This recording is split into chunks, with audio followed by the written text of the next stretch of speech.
tutti, benvenuti a One Indulgence. Oggi siamo a Venezia, abbiamo con noi Paolo Chinellato, delegato AIS della provincia di Venezia. Buongiorno Paolo, approfittiamo della tua presenza per chiederti dei corsi AIS.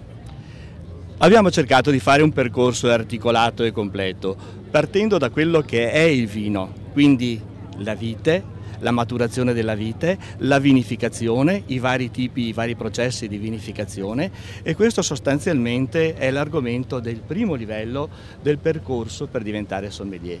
Nel secondo livello cerchiamo di approfondire il legame fra vino e territorio. Sappiamo che ogni vino è figlio del suo territorio e il territorio, quindi il terreno, il microclima, conferisce delle peculiarità, delle caratteristiche importanti, uniche ai vini. Poi in Italia abbiamo un patrimonio straordinario di vitigni autoctoni. Pensate che abbiamo oltre 400 vitigni autoctoni che tutto il mondo ci invidia. Ecco, una volta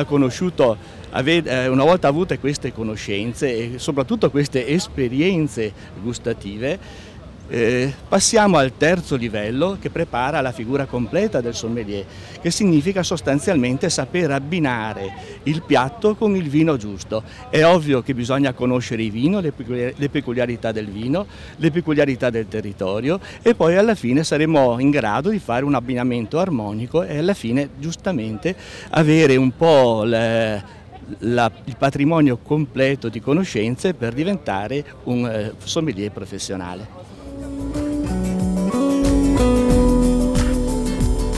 La tipologia degli iscritti AIS. Intanto ti ringrazio di questa domanda perché è cambiata sostanzialmente negli ultimi anni. Direi che all'inizio era patrimonio degli cosiddetti addetti ai lavori, ristoratori, gestori di enoteche, tutti quelli che avevano a che fare in maniera professionale col mondo del vino. Oggi sicuramente questa tipologia è cambiata.